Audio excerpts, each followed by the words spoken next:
Have you ever noticed how intelligent people, even brilliant ones, suddenly become irrational when they're in a group? As if an invisible fog descends over their minds, erasing years of education, experience, and critical thinking in a matter of seconds. This isn't just a casual observation.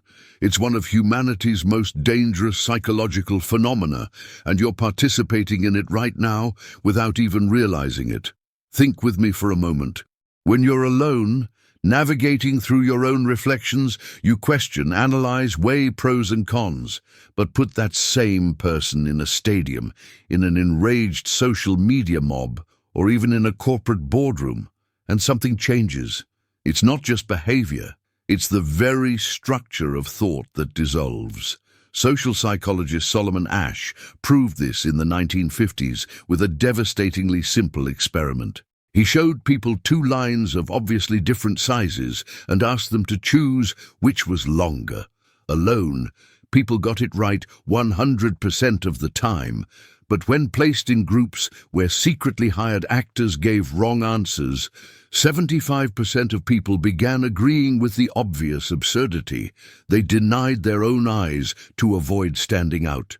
This isn't weakness, it's brain architecture. Our brains evolved in small tribes where disagreeing with the group meant death. Being expelled from the tribe on the African savannah was a death sentence. So we developed a visceral, primitive fear of being different. And this fear didn't disappear just because we now have smartphones and skyscrapers.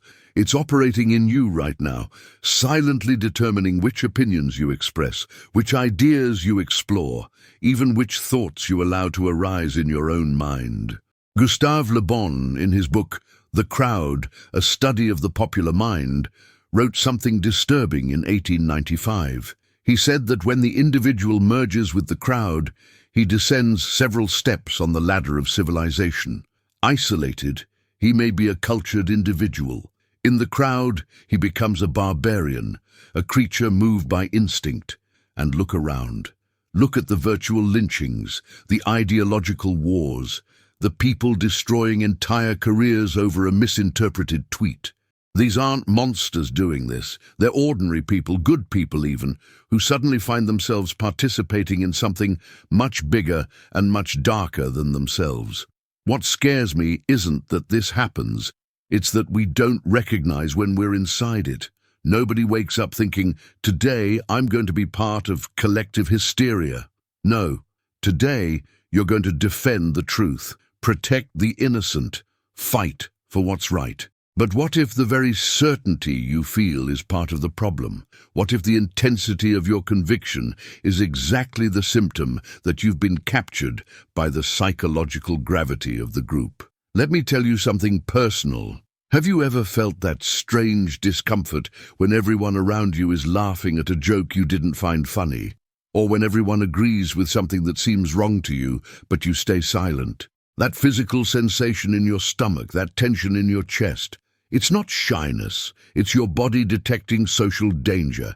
It's the ancestral alarm saying, you're standing out, you're at risk. And here's the cruel part.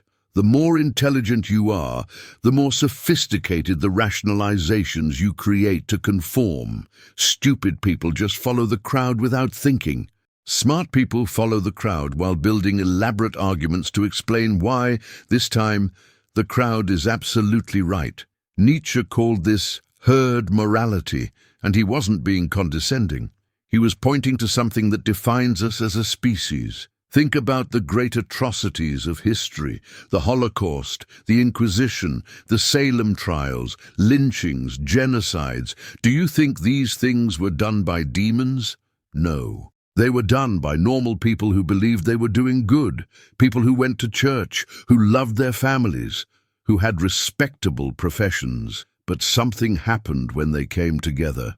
A dark alchemy transformed individual decency into collective monstrosity, and they didn't know. Each of them had absolute moral certainty. Hannah Arendt coined the phrase, the banality of evil. While observing the trials of Nazis after World War II, she expected to find monsters. She found bureaucrats. She found ordinary people who simply did their jobs, followed orders, didn't question, and perhaps most frightening of all, they were sincere. They weren't pretending. They genuinely saw nothing wrong. The collective context had completely reconfigured their moral compass. If this idea has already resonated with you, imagine what comes next. Subscribe to this channel because this journey will take you to places of the human psyche that most prefer not to explore. So what do we do with this? How do we escape this trap when it's encoded in our DNA? The first thing is brutal recognition.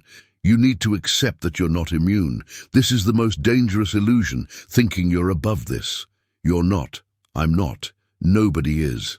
The simple fact that you're watching this video right now could be a form of conformity. Maybe this type of content is trendy in your circle.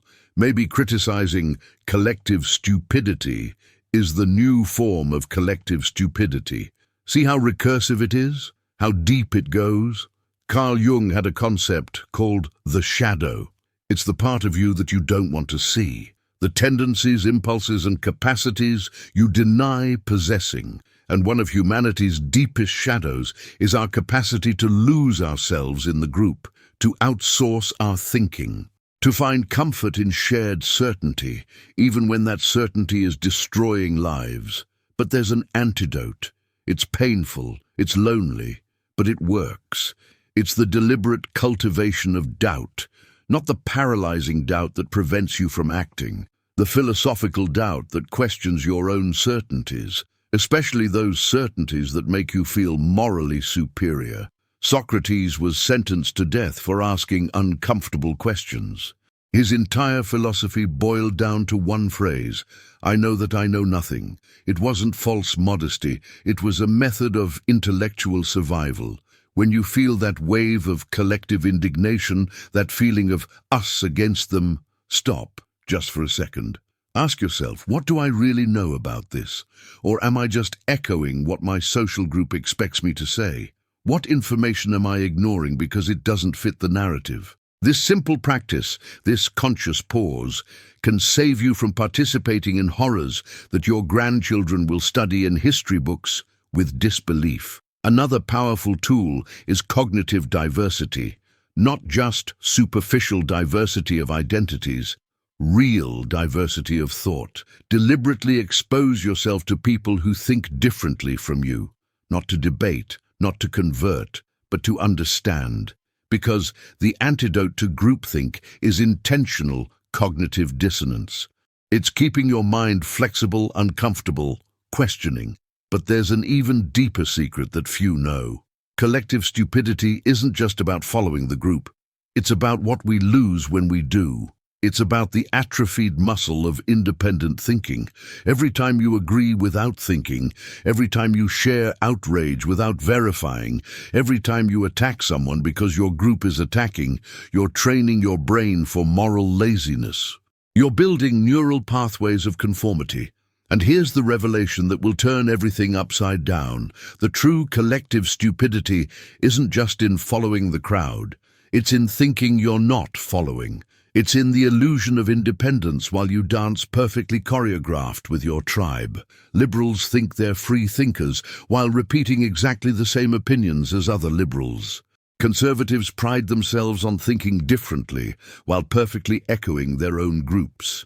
Spirituals judge materialists with the same dogmatic fervor they criticize in organized religions. We're all in tribes. The question isn't whether you're in one. It's whether you know you are, and whether you have the courage to occasionally disagree with it, because true intellectual freedom isn't having no group. It's being able to think independently within it. It's being able to say, my group is wrong about this, and survive the discomfort. Philip Zimbardo, who conducted the infamous Stanford prison experiment, spent decades studying how good people do bad things. His conclusion was both devastating and liberating. He said, evil doesn't come from bad apples, it comes from bad barrels. Context corrupts, the system hijacks, the situation transforms. But knowing this gives you power, because you can change barrels. You can question the system, You can recognize the situation before it transforms you. So here's the naked truth. You're going to participate in collective stupidity in your life. It's inevitable. But the difference between being a victim and being conscious is vigilance. It's waking up every day and asking, what truths am I avoiding today? What questions am I afraid to ask? Who am I agreeing with without thinking? The collective mind can be the most destructive force on earth, or it can be the source of all civilization. The difference lies in individual consciousness, in your courage to think, even when it hurts. To doubt, especially when everyone is certain, to remain human when the crowd becomes an entity of its own. You're not here by accident. This video reached you because some part of you knows there's more, knows you can be better than average. Not smarter, more conscious, more courageous, more honest with yourself. If this message touched something deep in you, like this video, not for the algorithm, do it as a commitment to yourself to remain awake. Comment below about a time you realized you were following the crowd without thinking. This public honesty is the first step toward freedom.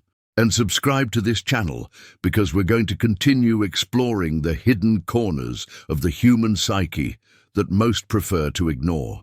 Share this video with someone who needs to hear this. Someone you see being swallowed by the gravity of the group. It might be the most valuable gift you give today. The truth isn't comfortable, but it's the only thing that keeps us human.